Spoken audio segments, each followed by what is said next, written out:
السلام علیکم ورحمۃ اللہ تعالی وبرکاتہ۔ سوال: حضرت آدم علیہ السلام سے لے کر آج تک ہوتی چلی آئی ہے رہتی دنیا تک جتنی بھی عبادتیں ہیں ان میں سے جنت میں ایمان اور نکاح کے علاوہ کوئی عبادت باقی نہیں رہے گی۔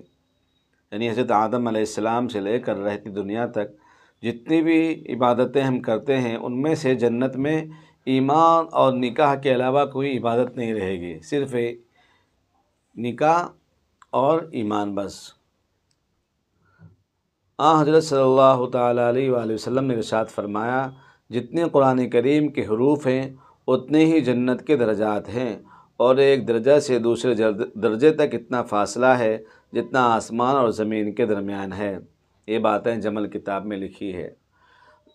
نبی اکرم صلی اللہ علیہ وآلہ وسلم نے ارشاد فرمایا کہ جنت میں اہل جنت کے سینوں سے 2 سورتوں یعنی سورہ طٰہٰ اور سورہ یاسین کے علاوہ تمام قرآن اٹھا لیا جائے گا، ان 2 سورتوں کی وہ تلاوت کرتے رہیں گے۔ روح المعانی۔ حضرت عبداللہ بن مسعود رضی اللہ تعالیٰ عنہ روایت کرتے ہیں کہ ہمارے نبی نے ارشاد فرمایا، میں یقیناً اس شخص کو جانتا ہوں جو جہنم سے نکل کر جنت میں سب سے آخر میں جائیں گے۔ اس کا حال یہ ہوگا کہ اس کو جب جہنم سے نکال دیا جائے گا، وہ سرین کے بل چل کر اپنے پروردگار سے عرض کرے گا، اے اللہ، سب لوگوں نے اپنا اپنا ٹھکانہ جنت میں پا لیا ہے، یعنی ہر شخص اپنے بنگلے میں پہنچ گیا ہے۔ اللہ اس کو فرمائیں گے، تو جنت میں داخل ہو جا۔ یہ شخص جنت کی طرف جائے گا تاکہ جنت میں داخل ہو جائے، بس یہ جنت کو بھری ہوئی پائے گا۔ ہر جنتی اپنے ٹھکانے پر جا پہنچے گا۔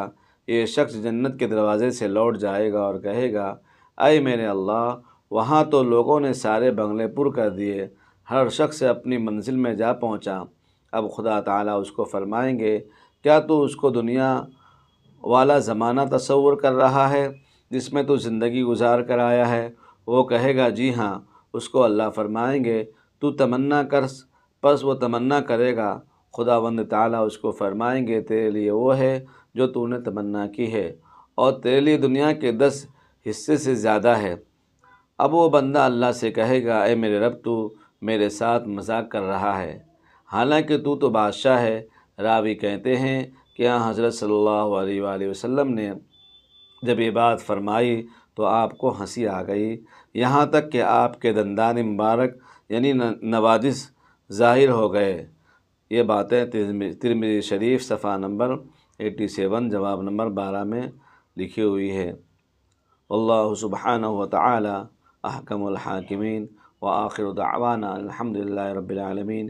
یہ باتیں اگر آپ کو پسند آئے تو آگے لائک شیئر کرنا نہ بھولیں، اور جو بھائی نئے ہیں یا بہنیں ان سے گزارش ہے کہ ہمارے چینل فیض الحسن 5 منٹ کے مدرسے کو ضرور سبسکرائب فرما دیں اور ہمارا سپورٹ کریں۔